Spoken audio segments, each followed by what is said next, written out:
Are you brave enough to discover the secrets lurking in the shadows? What if everything you thought you knew about shadows was wrong? In a seemingly ordinary town, a man begins to notice something strange. His shadow is behaving in ways that defy explanation. It's not just a trick of the light or his imagination. There's something unnervingly real about the dark shape that follows him everywhere. As he digs deeper, strange and unsettling events begin to unfold, making him question his sanity and the very nature of reality. What mysteries are hidden in the darkness, and what terrifying truths might be revealed if he continues to search? This is a story of suspense and intrigue, where the familiar becomes alien and the everyday turns into a nightmare. The wind howled through the abandoned corridors of the old psychiatric hospital, a place long forgotten by time and buried under the weight of its dark past. I stood there, a solitary figure in the gloom, my flashlight beam flickering as it cut through the dust-laden air. The place had been shut down decades ago after a scandal involving unethical treatments and mysterious deaths. But tonight, I had come back, not as a patient or a doctor, but as a man haunted by the whispers of his past. My name is Michael, and I was here to uncover the truth about the night my brother, Daniel, disappeared within these walls. The hospital loomed over me, its once imposing structure now crumbling, overtaken by vines and neglect. It was a place that had been abandoned to the ghosts of its past, and as I pushed through the rusted gates, I couldn't shake the feeling that I was stepping into the mouth of a great, dark beast. The air was thick with the scent of decay and something else, something metallic and sharp that made my skin prickle. As I walked down the main corridor, the echoes of my footsteps seemed to reverberate off the walls, bouncing back at me in a hollow, mocking tone. The memories of that dreadful night rushed back, Daniel's frantic screams echoing down the halls, the way he clawed at his own skin as if trying to peel away some unseen force. He had always spoken of the voices, but I never believed him. Not until he vanished, leaving behind only blood-stained sheets and an empty room. The staff had dismissed his fears as delusions, products of his troubled mind, but I knew better. I had seen the terror in his eyes, a fear so profound it left a mark on my soul. As I ventured deeper into the hospital, I felt a chill crawl up my spine. Every corner seemed to hide something unseen, something watching. The flashlight's beam caught the edge of a door marked Ward B. This was it, the place where Daniel was last seen. I pushed open the door, the hinges groaning in protest. Inside, the room was untouched, frozen in time. Medical charts lay scattered, and a single bed stood against the far wall. I approached it, the air thick with a palpable tension. The room seemed to hum with a silent energy, as if the walls themselves were alive, listening. I reached out, my hand trembling as I brushed against the cold metal frame of the bed.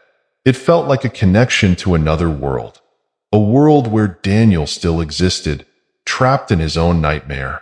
Suddenly, a cold hand gripped my shoulder. I spun around, nearly dropping the flashlight. It was Jack, my old friend and the only person who believed in my quest. "Jesus, Jack, you scared the hell out of me," I muttered, trying to steady my breath. He gave me a sheepish grin, holding up a thermos.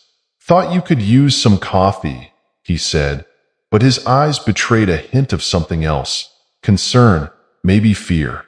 We sat on the floor, sipping the lukewarm brew, as I recounted the memories of Daniel's descent into madness. Jack listened intently, nodding as I spoke of Daniel's paranoia, the hallucinations, and the final, harrowing night. What if he wasn't imagining it? Jack asked, his voice barely above a whisper. What if there really is something in this place, something that got to him? The thought sent a shiver through me. We decided to split up, Jack taking the upper floors while I continued searching Ward B. As he left, his footsteps echoed, a lonely sound that soon faded into the abyss. The silence that followed was oppressive, wrapping around me like a shroud. I couldn't shake the feeling that something was very wrong. The hospital seemed to breathe, its walls exhaling a cold, damp air that settled into my bones. I moved cautiously, my footsteps muffled by the thick layer of dust that covered the floor. As I reached the end of the corridor, I found a small office. Inside, the air was stale, thick with the scent of mold and old paper. A desk sat against the wall, its surface cluttered with old files and a broken lamp. I rifled through the drawers, searching for anything that might shed light on what had happened here. Among the clutter, I found a journal, its leather cover worn and cracked. The name on the first page caught my eye, Dr. Carson, the chief psychiatrist.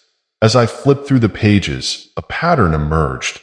A series of experiments, cruel and twisted, conducted on the most vulnerable patients. The entries detailed the use of isolation, sensory deprivation, and other inhumane methods to cure the patients of their ailments. But as I read further, I realized that these experiments were not just about treatment. They were about control. Dr. Carson wrote about an entity, a presence he called the shadow, that seemed to feed on the patient's fears and traumas. The more the patients suffered, the stronger the shadow became. My heart raced as I read the final entry. Dr. Carson believed that the entity had become sentient, aware of the experiments and hungry for more. He described a ritual. No, not a ritual, an experiment, meant to trap the entity within the hospital. But it went horribly wrong. The entity wasn't trapped. It was unleashed. And according to the journal, it had taken on the form of a patient, a young man with a haunted look in his eyes. The date on that entry was the same night Daniel disappeared. A noise snapped me out of my thoughts. Footsteps, faint but growing louder. I called out, expecting Jack. But the figure that emerged from the shadows was not my friend. It was Daniel, or at least it looked like him. Pale, gaunt, eyes hollow with a vacant stare. "Michael," he whispered, his voice barely a breath. "Why did you leave me here?" I stumbled back, disbelief and terror crashing over me. "Daniel? How are you?" My voice cracked, the words catching in my throat. He stepped closer, a twisted smile forming on his lips. "I've been here, waiting for you to understand." His voice was different now, deeper, almost inhuman. The realization hit me like a punch to the gut. This wasn't Daniel. It was the entity, the shadow that had taken his form. "You see, Michael, the truth is, I've always been here," it said, the voice echoing around the room, feeding off the pain, the fear. "And now, thanks to you, I have a way out." I backed away, frantically searching for a way to escape. The walls seemed to close in, the darkness growing thicker, more suffocating. The figure that wore my brother's face reached out, its touch cold as ice. "No," I gasped. "This isn't real. You can't be real."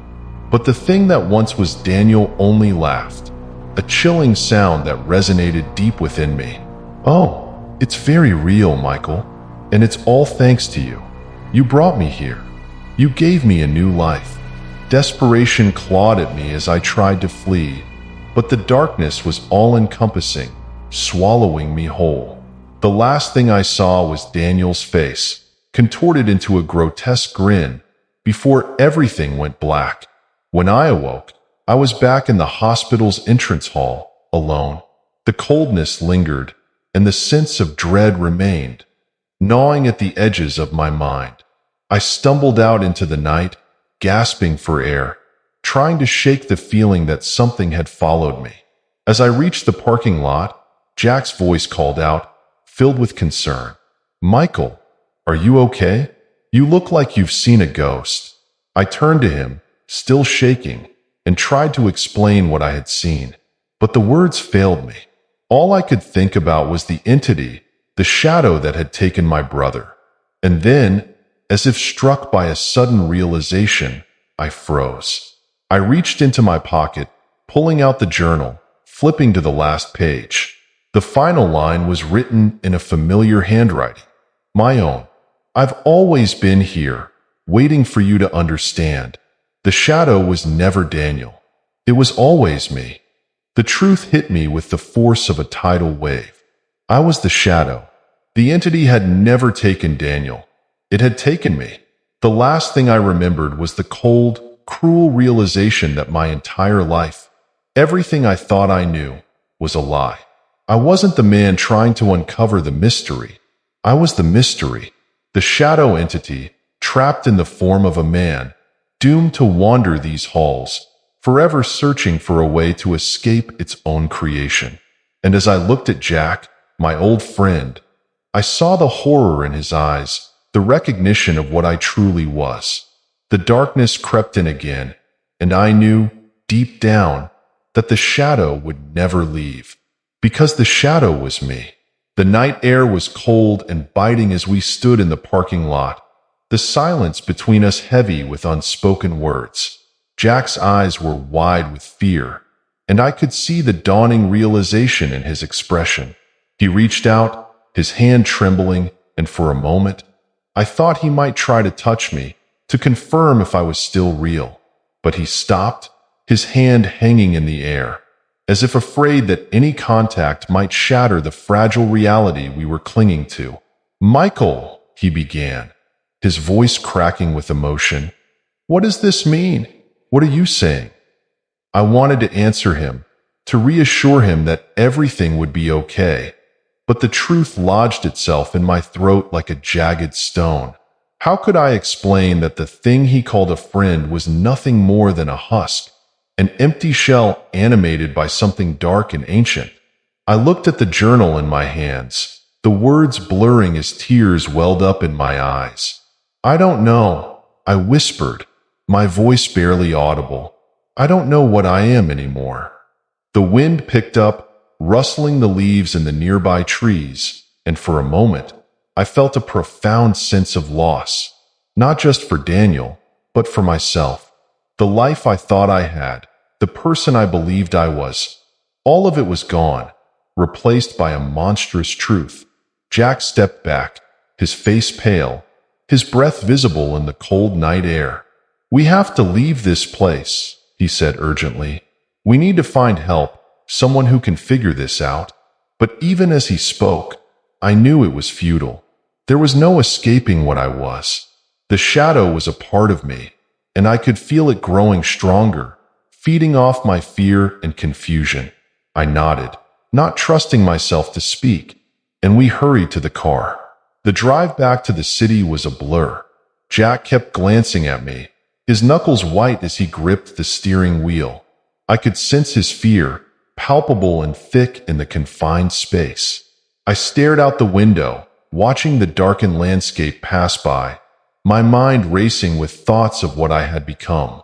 When we finally reached my apartment, the tension was unbearable. Jack hesitated, his hand on the door handle, as if unsure whether to follow me inside. I couldn't blame him. I wasn't sure I wanted to go inside either, but I had to. There was no running from the truth anymore.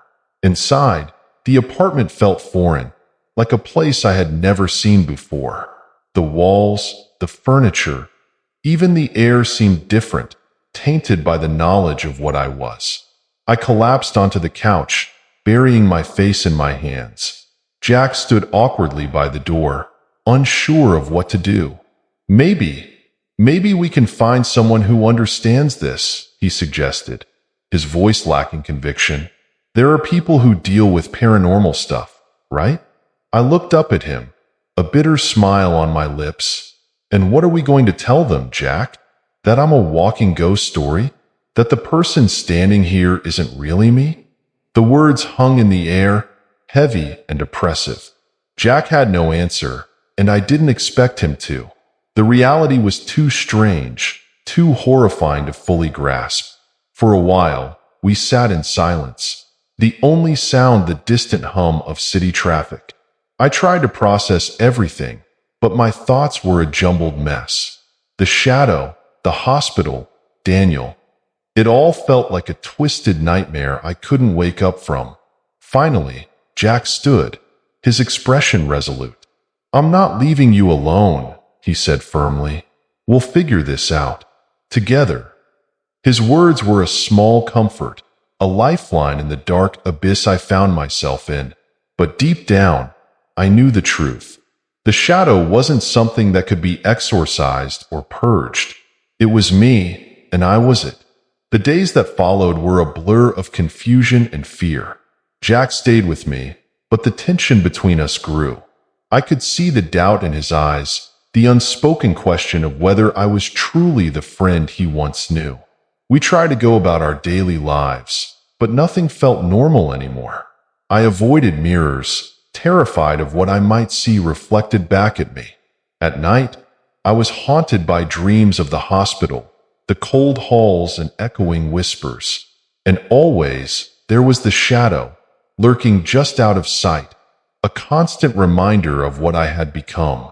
One evening, as we sat in the dim light of the living room, Jack brought up the idea of seeking professional help again. "Maybe there's a way to separate you from it," he suggested hesitantly. "There has to be something we can do." I looked at him, feeling a pang of guilt. He was trying so hard to help, to find a solution to an impossible problem. But I knew it was futile. "Jack, I appreciate what you're trying to do," I said softly, "but you have to face the truth. I'm not Michael. Not anymore. The shadow is part of me, and there's no getting rid of it." The words were like a death sentence, final and irreversible. Jack slumped back in his chair, his face pale and drawn. "So, what do we do?" he asked, his voice barely a whisper. "Just live with it?" I shrugged, feeling a crushing weight settle over me. "I don't know," I admitted. "Maybe, or maybe, it's better if I just disappear." The thought had been creeping into my mind for days, an insidious whisper that grew louder with each passing hour. If I was a danger to others, if the shadow could harm those around me, then maybe the best thing I could do was to isolate myself, to vanish and take the darkness with me. Jack's eyes widened in alarm. "No," he said firmly. "You can't just give up. We'll find a way, I promise." But even as he spoke, I could see the fear in his eyes, the uncertainty. He didn't believe his own words, and neither did I. As the days turned into weeks, the shadow's presence grew stronger. I felt it like a constant pressure, an ever-present weight on my chest. I tried to keep it at bay, to hold on to the remnants of my humanity, but it was a losing battle. The shadow was me, and I was it. There was no separating us.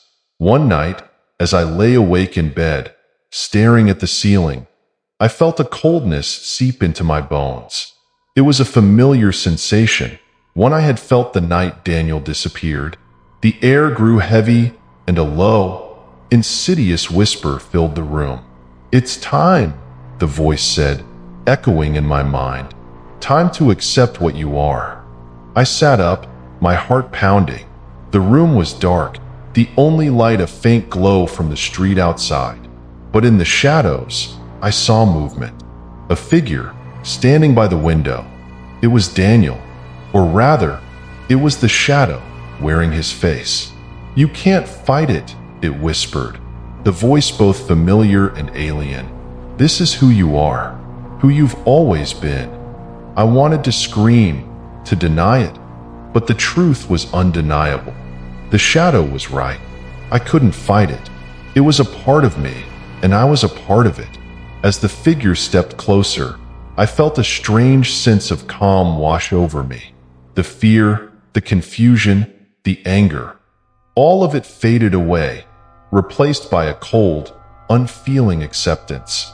I reached out, my hand trembling, and touched the shadow. It felt like ice, cold and unyielding. And as I made contact, a strange sensation flooded through me, a merging of sorts. The shadow wasn't just a separate entity. It was me, all of it. The fears, the darkness, the things I tried to bury deep within. It was all a part of who I was. Jack burst into the room, his face pale with fear. "Michael, what are you doing?" he shouted, rushing toward me. But it was too late. The shadow and I were one. I turned to him, my eyes glowing with a dark, ethereal light. "I'm sorry," I whispered, my voice no longer my own. "But this is who I am." Jack froze, his eyes wide with horror. He backed away slowly, his hands raised in a gesture of surrender. "Michael, please," he pleaded, his voice trembling. "You don't have to do this." But the shadow had taken control, and I felt a cold, ruthless logic settle over me. I was no longer just Michael. I was the shadow, a being of darkness and fear, and there was no place for light in my existence. With a single, fluid motion, I raised my hand. The room darkened, the shadows stretching and twisting, wrapping around Jack like a living thing. He struggled, gasping for breath, but there was no escape. The shadows tightened, pulling him into their cold embrace. I watched, detached and emotionless, as Jack's life faded away. There was no sadness, no remorse, just an emptiness, a void where my humanity had once been. When it was over, I stood alone in the dark, the room silent and still. The shadow within me pulsed with a cold, dark satisfaction. It was done. The last link to my old life was gone, and I was free. I walked to the window, staring out at the city below. The world looked different now, muted and distant, as if seen through a veil. The shadows moved with me, a part of my being. I was no longer just a man.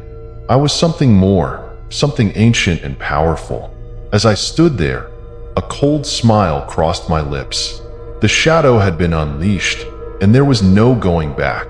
The darkness within me was free, and I was its vessel. And as I turned away from the window, the last remnants of Michael faded away, leaving only the shadow behind. The city below was a playground, a canvas for the darkness to paint its story, and I was its instrument, the bringer of fear and despair. The shadow was free, and the world would never be the same. As you reflect on the eerie events that unfolded in New Haven, consider the strange enigma that shadows can represent. Have you ever felt an unexplainable chill when walking alone at night? Or seen a fleeting shape out of the corner of your eye that vanished when you looked directly at it? The mysteries of this quiet town seem to suggest that the boundaries between reality and the unknown are thinner than we think. If you dare to explore these boundaries, be cautious, for you might uncover more than you bargained for. Share your own unsettling experiences or thoughts in the comments below, and don't forget to subscribe and hit the notification bell for more spine-tingling stories. Until next time, stay curious and stay vigilant, because sometimes the darkness is watching.